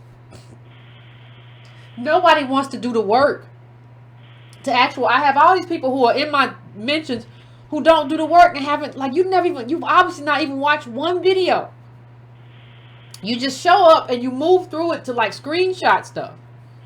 And you don't understand that immigration is about citizenship. Now we can all disagree and we can all try to figure out a way. But if I don't say I'm 100% open borders, you're going to call me xenophobic. And that's just what it is. And that's really stupid. That's kind of a moronic way to approach it. We should have a conversation about what levels there should be and what criteria there should be. That is a citizenship discussion. We should be able to have that without you putting me and ADOS members in danger with your irresponsible rhetoric. None of us are trash. We are people who disagree with you, but that doesn't make us trash. And you should feel uncomfortable calling other black people trash. That should let you know something about yourself. The mouth speak is what the heart is. You should know something about yourself by what you did. So I'm going to the next call. I am going to 267. 267, what's your name? Where you calling from? What's on your mind? My name is Hakim. I'm calling from Philadelphia. And well, first I just wanted to say it's actually a pleasure to get on the line. You are very difficult to get on with because I know there's probably a lot of people just like me that are waiting to talk to you and kind of get their feedback on the show. Okay. But it's a pleasure to be able to talk with you. Thank you. I think that what you're offering is probably it's almost like a college masterclass in black politics. And I think that's something that has been desperately needed because we just, as a society, as a people, just kind of been floundering and really didn't have any solutions to making our situation any better. Going to the polls and just kind of doing the same old thing that hasn't worked all before, voting democratically, hoping that it'll be the lesser of two evils. Even being told to do that by some Democratic shills and people that stump for Democratic candidates. And I think that kind of falls where Professor Asante and Talib Kweli are, because I believe that they know nothing about ADOS issues. I don't think that I'm with you. I don't think that, particularly Talib Kweli, I don't think he's ever sat down and actually watched any of your videos or any of the talking points that you have. I think that he's actually paid by the Democratic Party to put out misinformation for you against ADOS. I remember what was striking about him was in the interview that he had with Boyce Watkins, Boyce had asked him something real pointed, like, do you ever think that there'd be an opportunity for there to be, an open dialogue between you and members of ADOS or leadership of ADOS for, some kind of a conciliation or reconciliation? And without fail, he was just like, no, anybody from ADOS is my enemy. Yeah, and it was so uncompromising, and I found that striking, because for this a person to say that he's an activist and that he's representing black people or anything of that regard, to wholesale cast that aside, knowing that these are other black people that are doing nothing but trying to fight for reparations for our people here, that struck me as odd. And he's never talked about anything, and he's never even discussed or broached the opportunity, the subject of reparations before ADOS even came along. No. So I just find it really, really strange, especially for someone like him who's a so-called activist, was accused of collecting $100,000 in the name of Ferguson protesters, and none of them ever saw that money. To so-called get them out of jail. None of them saw that money. So if he's running around calling people trash, he has to look in the mirror at that, because that to me sounds like a trash move. I feel like, going forward, like people should kind of follow your example in terms of just putting him on mute and ignoring him, because the more he's a kind of a person that I saw Gavin McInnes said that it seems like he is being paid by someone, because he'll continue to engage long after the individual that he's engaging with has left the field. You know what I mean? So I think it's not about him. It's not about Mark Thompson. It's not about people that whoever they can come up and use it, because a lot of times enemy uses our own faces to come after us and come after a movement that's actually going to be transformative for our people. So it's not about any of that. It's about awakening the minds and bringing more people into the movement, because as time goes on, it starts to grow. And, I can say that, since it started, it's actually taught me a lot. And I'd like to also say this, that I'm not personally ADOS. My wife is, but I'm not. I'm a second-generation immigrant. But I support the ADOS movement because I believe this. I believe if this movement is successful and a claim can be established for American blacks for reparations for slavery here, then that will set the precedent for blacks of other countries, either the Caribbean or in Africa, or England, to get their claims in from those respective countries that owe them. So I think that this is something that it's more Pan-African than just dreaming about a false unity that we never had. Yeah, but here's the thing. Here's the thing, fam. Let me just say this. Let me just say this. I believe in it, and let me just say this, fam. Another thing, thank you for that. Let me just say this real quick. One thing I just want to say real quick. Can you hear me? One thing I just want to say real quick is that I think there hasn't been solidarity, right? But I think, I don't think people are missing out on the opportunity to create it. Because what happens is nobody ever asked me, well, Yvette, if y'all got reparations in America, would you be willing to go across the globe and strategize and help other people get it? I absolutely would. Help other countries good? I absolutely would. I absolutely would do that. I absolutely, if you got to understand, when ADOS get reparations, that's like a domino effect.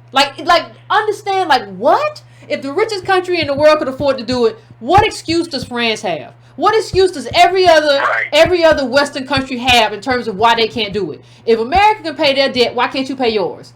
And I don't think, and I said this before, but I don't think these other people who are slamming me have any kind of imagination, a political imagination in terms of what this leads to, because there's no way you know how much America owes.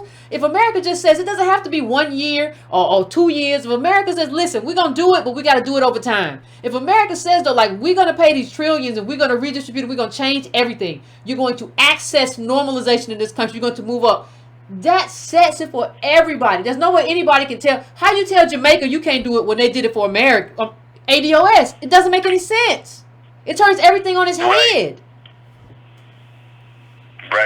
Right. Yeah, I totally agree with that, and I think that that you know other blacks of other countries, you know, will look to American blacks as a beacon. They look to us. They look to American blacks as a beacon for style, how to dress, how to conduct themselves, you know, fashion, or a plethora of things. If this is a claim that can be established, they'll look to the example of American blacks, and it will fuel their own movement. So I totally support it, and I just look forward to, you know, looking and hopefully that, you know, as time goes on, maybe not on the air or, you know, maybe at the conference that you guys are having in October, you know, hearing other strategies, just beyond withholding the vote, other strategies that we can get this ball rolling and make this happen. I think the groundswell is there. I think the fact that the conversation is even being had with Democratic nominees and in the mainstream media, I think that's powerful.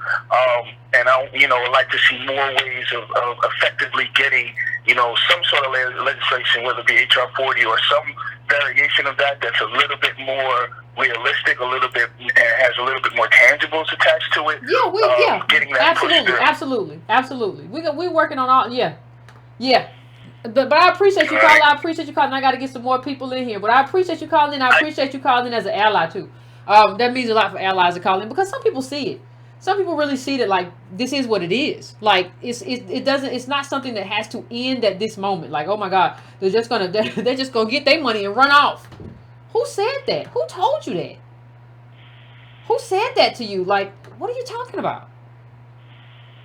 Like, no, I don't think people understand that this can be an ending for ADOS when we get our reparations, but it can be a beginning for blacks around the world. Like, you don't understand that? Like, how do you not understand that?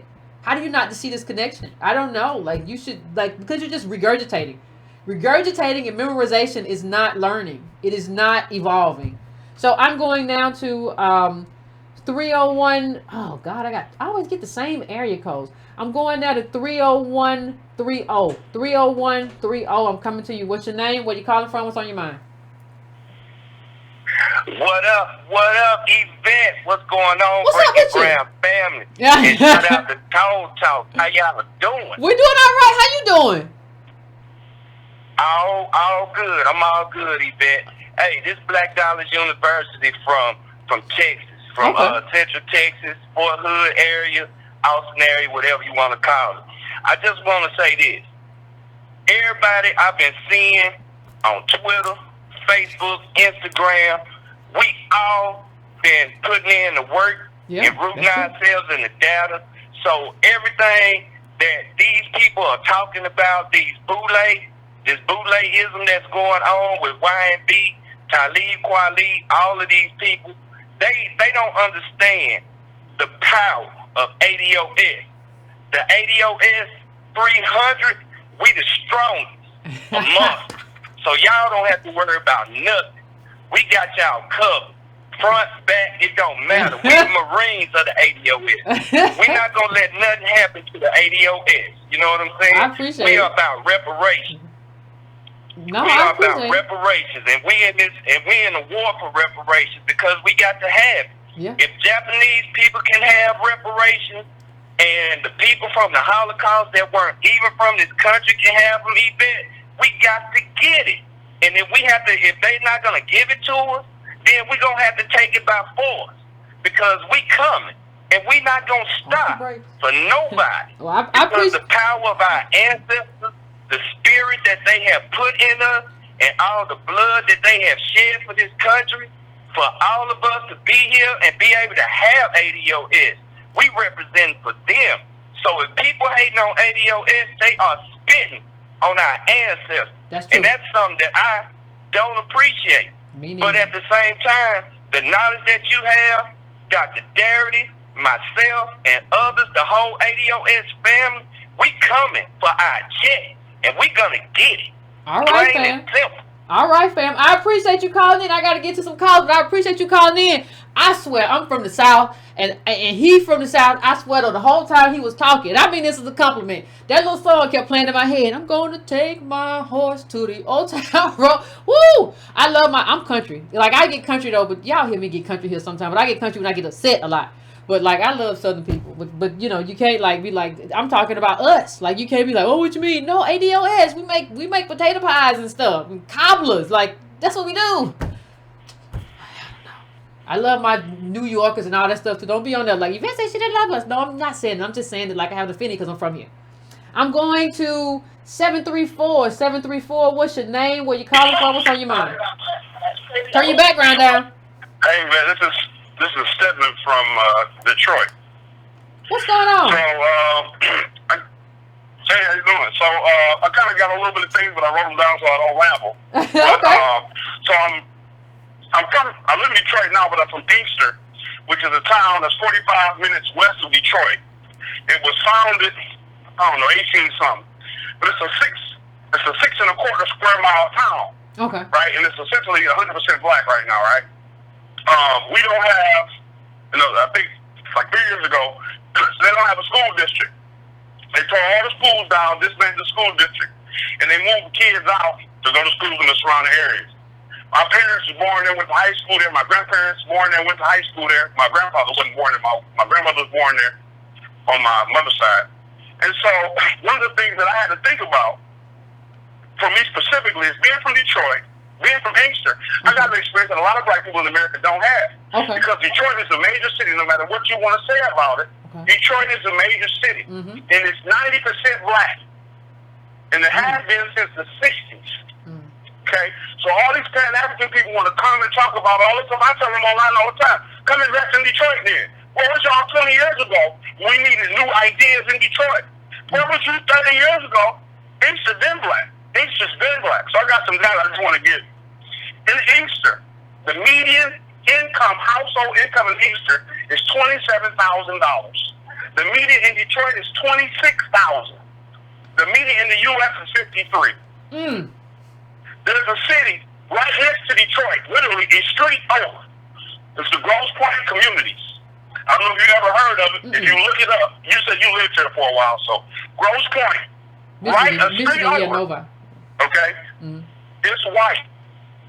The median income for Grosse Pointe is $100,000. The U.S. average median is 53. Oakland County, which is, right by Detroit, right across 8 Mile, one of the richest counties in the country, the county median is $86,000. The county median, okay? The average household earning for a person in Inkster is $15,000. The average in Detroit is $14,900. In Grosse Pointe, the average is $57,000. In the United States, the average is $28,000. So when we're looking at these numbers, you see Oakland County is right across 8 Mile. The movie with Eminem, when he was talking about 8 Mile, the south side of 8 Mile is Detroit. The north side of 8 Mile is street. Up is Oakland County. Okay, they don't have household averages for Oakland County, but the county average is more than twice as much, almost 4 times as much as the average household for Detroit. Almost 4 times as much for the average household in Inkster, Michigan. Right? So you have this idea of Pan-African unity, but no black people is coming to invest. Detroit is a laughing stock. Everybody in the whole world, people in Chicago want to laugh at Detroit. And I always, because we see Chicago people a lot, I always get a Chicago person. Because you want to talk about us when your white people made sure that y'all tore up your neighborhood. We tore up all of Detroit and they left. And we might not have nothing yet. They're trying to kick us out. We make sure we got something. Detroit had a black mayor until this mayor they got now, which they elected, I believe, 8 years ago. They had a black mayor from 1970 up until 2010. Now that you come to Detroit now, they got bike shops, they got ramen shops, they got sushi bars, they got all kinds of stuff. 20 years ago, you started opening a bike shop in Detroit, they'd have laughed you out of every bank you could have went to. They'd have laughed you out of the bank. And you got bike shops, guys selling $700 bikes in Detroit. White guys with beards wearing He said with beards. He said with beards. For a $2,700 wife in downtown Detroit. Okay? So this is the thing.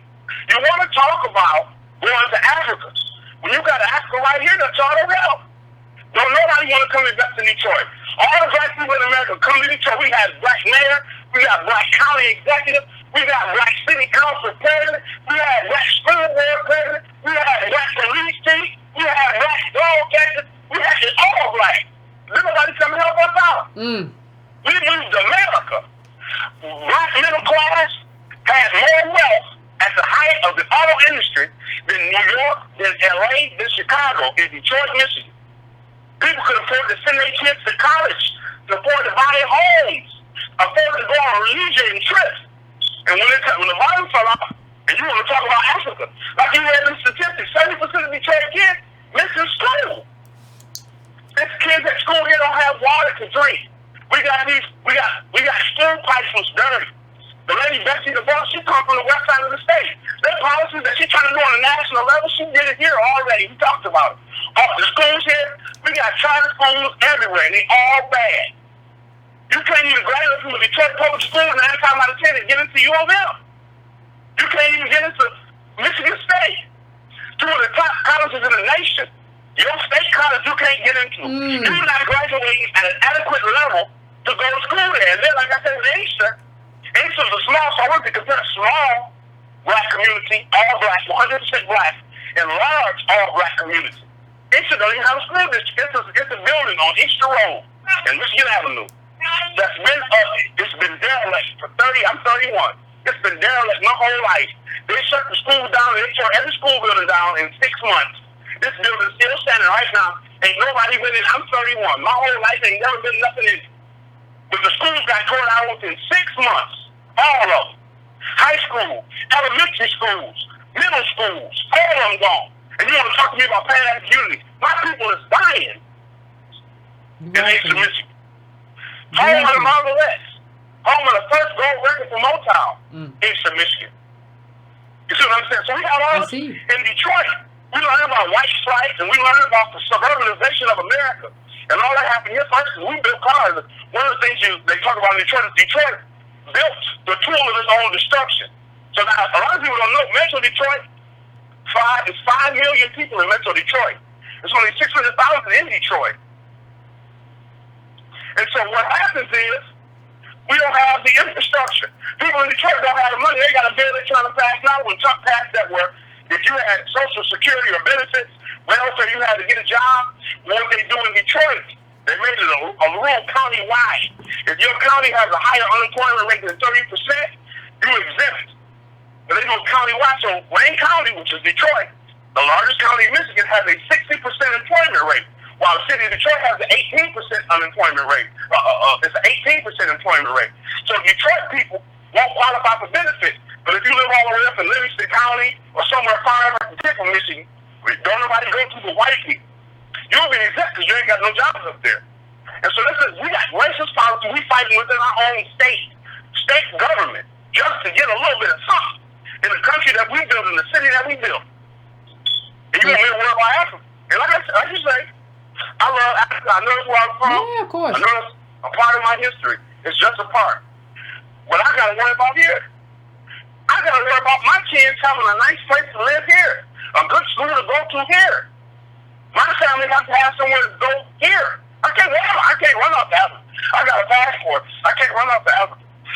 I got a passport from luck and grace of God. I can't go to Africa. I got to worry about here. I need some of these people to come and invest in Michigan, Detroit, Michigan. Help us get away. We can all get away. But it's all talk. I know. I agree, That's fam. what it boils down to. No, you're exactly right. I appreciate you calling in. Like, that was a powerful call. I'm gonna try to get to a few more calls, but I appreciate it, fam. Thank you, fam. I appreciate it. That was a powerful call, and I think we got to get into that too. Like, what's going on? Like somebody said, well, that's a local problem. No, all black communities got the same blackness, the same. Like when I talk about that, I mean the cost of slavery. Like your problem may look different. But like so much of this comes from the lack of resources. Even when you look at what I was talking about in terms of all the violence, like come on, man. Like these people aren't violent and fighting around for stuff when you Nobody's doing that. Like what we're talking about. If like they have money and they have wealth, people with wealth don't go and shoot other people. Like life is undervalued when you like, I'm gonna die anyway and I gotta get this money out, whatever. Like this is what it is. This is what it is. Like, and that's what we have to deal with. Like what he was talking about and what he was dealing with, everything from the charter schools to everything that came with it. That is what we talk about when we talk about ADOS life. So tell me, so when he says like I don't have anything against Africa, no, like none of us do. That's not the issue. The issue is like we're drowning. And I think people who run away to all these countries are really engaging in work avoidance. Like you don't really want to do the work here or the activism here. So what you tell yourself is like, well, I'm doing global work. Well, what does that actually mean? Like what is the definition? What are you really doing? Like what are you affecting? How are you affecting change amongst your group? You running around to the Sudan and you in Zimbabwe this month. You may be in Ghana this month. Like, what does that do where you are? Like, do you know what's happening where you are? Like, all of this stuff he mentions over here. I'm sure the stuff we've already shown these places. We got it in New Orleans too. We got it everywhere there's black people. It may be a different amalgamation, but it's the same problem. It's the cost of blackness in America. Different incarnations. This is us. So I'm going now to 314. What's your name? Where you calling from? What's on your mind? Hi, Yvette. Hey. I'm from St. Louis. My name is Michael. So I agree with everything you're saying, but it's like with black people, when you tell us that we're struggling and that we need to prioritize ourselves, and like you said, in each major city from St. Louis to Detroit to LA, we're being replaced and we don't have enough. But the issue that I find we have is that we have a problem with coping with it to get the politics right, meaning that if you tell right now that we only have 2.5% of the wealth as a collective and we make up 15% of the population, black people will say, well, you're being negative, or they're just showing us that we have the boule, we have these links, but those blacks separate themselves from us and they're not controlling resources. They're living off of the little bit of wealth that they could accumulate over generations, and it's a very insignificant amount of our population, and they're not reproducing that wealth. So I think we have an ego issue where we want to be at a certain level, however we can't. We want to be better, but we can't cope with the reality of getting to that point and doing the work. So we fantasize and romanticize Africa, and no Africans have invested in Black America and helped to make us independent or make us whole. So my question to you is, how do we deal with our psychological homelessness issue to get to a point where we can actually realistically cope with our reality of being landless, not having resources, and also, then developing into a people with wealth so that we can have a class of doctors, lawyers, dentists, and industrialists. But right now we can't have that if we can't even get in our minds that we don't have that.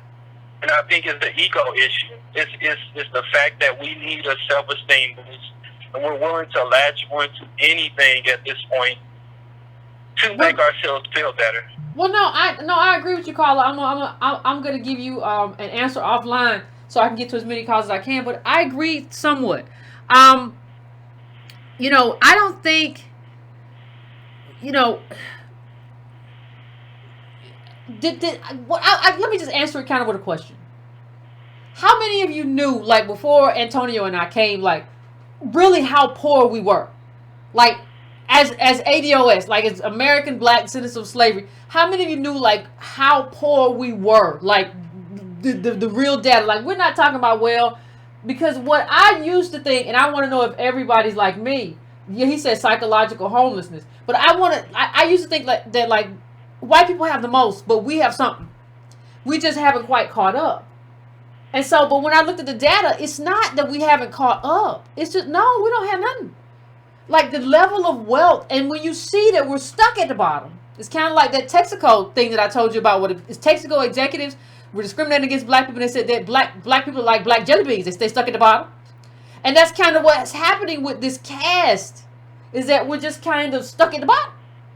And so once you see the data, like the data changed me. I was like, oh my God, like this is catastrophic. Like this is not just like, well, we're making headway. No. This is like this is caste. Caste is cemented. It's solidified. It's not going anywhere. And so that makes the case for, when you understand that, you can't have anything without reparations, because everybody's living on inheritance and your inheritance was stolen. And so you have to do something about your stolen inheritance and the oppression that didn't allow you to do what you needed to do. Right? Like with the Federal Reserve data and all that stuff, we don't know that, like, well, you see it in a different way. And I think a lot of what happens is, in the last 7-8 years, I think, like, you've seen a lot more studies, a lot more data just come out. And so when you aggregate that and you see like it's the same across the board, you realize it. But I think what has to happen is that we have to spread that data and people understand. But there are a lot of people, what I'm finding, are very stubborn in terms, they don't want to understand. Like they have invested in this idea that I am Africa, whatever that means. Like he said, psychological homelessness. And I think on some level sometimes that these people would kind of psychologically fracture if you told them like, no, that's not who you are, and that's not what. I think that would be a problem. So I don't know how else to do it. I've been trying to do it. Antonio's been trying. I don't know how else to tell you that, like, this fantasy, this fantastical, you may as well be reading a sci-fi book how you view things.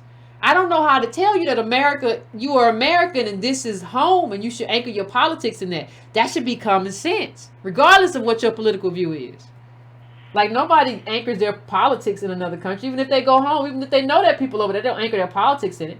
973, I'm coming to you. 973, what's your name? What's on your mind and where you calling from? Hey, what's going on today? How you doing? Pretty good. How about you? I'm good. This call out of New Jersey, real fast, because we were just doing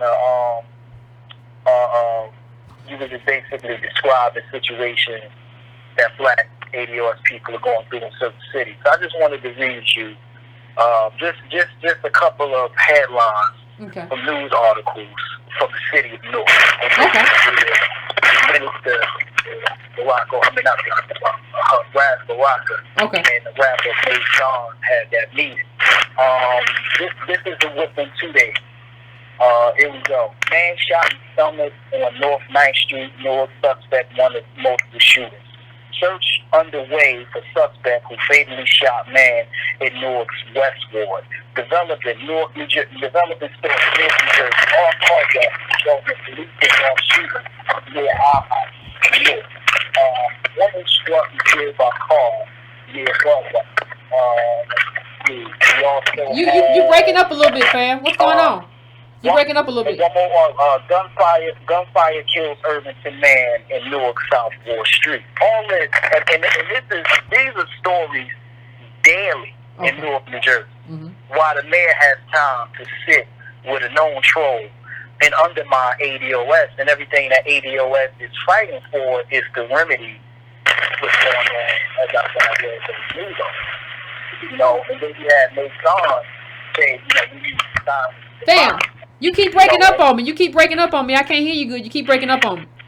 Oh, I'm sorry. No problem. Make like a tree and be real still. Right. So yeah.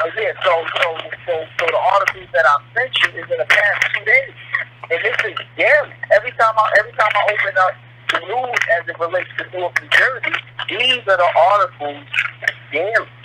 And so when everything that ADOS is fighting for is severity. It is the state ADOS community. What's going on in Newark is going on in Detroit, what's going on in Chicago, Philly, on and on and on and on. And when I talk to people, I'm like, there is no way. I said, either there's two things. Either black ADOS people, either we did just sufficient, we can get together, we was born this way, or what's going on is there's no way that this phenomena of crime and poverty is going on countrywide, citywide, everywhere there's ADOS life. It has to be. No, I agree, fam. I'm gonna let you go because I think the reception is a little bit bad. But I appreciate you calling in, fam. Yeah, it's going on everywhere. Like everywhere there's black people. Everywhere ADOS people are, that's what you see. That's what you see, these headlines. And you're not going to see that in wealthy communities because wealthy communities, you don't have to do that. You don't have to fight. You don't have to fight for wealth. You don't have to do the drug. You don't have to do none of that. You throw a bunch of money in these communities and see if they still kill each other. Now, I'm not saying what you do with the money. I'm not even talking about reparations right now. I'm just saying that like wealth begets certain things. That's what I'm saying. So let me just I'm going to try to get to a few more callers. 301, I'm coming to you. What's your name? Where you calling from? What's on your mind? Evening, Yvette. How you doing? This is Marshall calling from the DMV. How you feeling? Pretty good. How about you? I'm good, sister. I'm good. And I'm going to try to be quick as possible because there's been some powerful calls tonight, and most of what everybody was saying. First of all, with Tone, with that fire presentation he gave tonight, man, he eviscerated most of the points I was going to make, but I'm glad he did. You just made an incredible, and shout out to Tone, the whole Tone Talks family. If you're still there, Tone, and everybody from Tone Talks that's over here tonight, you made an incredible point. The call before when you said before you and Tone's research and what you all have presented to us, how many of us really knew how poor we were? And I live in the D.C. area. Right, for black people in this area, it's kind of a bubble because the government really is the engine of economics and what goes on here wealth-wise. Black people are doing a little bit better. ADOS just here in the D.C. area. But all you got to do is go, 45 minutes north of Baltimore, and everything that you were saying earlier in the telecast tonight, is so true with the way the city looks and the government. I mean, hell, they just got rid of their damn mayor. I saw that. The point I wanted to make is this. When you look at it, and I'm so surprised with Dr. Malefic Asante, as learned as he is for him to take this stance, but looking at it, most people don't want to take on the fact that these statistics that you and Tone give have really, put dirt on, not their achievements, but the growth that they feel as though that they and their generation made to get us to a place where... That's interesting. Go ahead, I'm sorry, but that's an interesting point. No problem. It's a generational thing. For you to say that if you're from that generation where you were part of civil rights, where you did everything that you could, you took on the bootstrap mentality and you gained it. And then to hear Yvette Carnell and Antonio Moore sit up here and say that if you live in Boston, your whole community is worth $8. To say that, if you live in Los Angeles, that you all, are worth $200, that's a shock to the system. And sometimes a lot of us don't want to hear that. And I hate to piggyback on so many of the other callers. It's like, I don't want to hear that. There's no way that can be true. Even when you see all of it around you, when you see the effects of gentrification and disenfranchisement generation after generation, it's like there's no way they can be true. I'm not going to listen to her. Somebody tried to tell me the other day, let me show you how to play chess. I'm going to show you the right way. And there are a zillion different ways to play it if you know how to play, your different pieces effectively. So I'm not going to take too long. All I'm going to say is this, sister, keep going.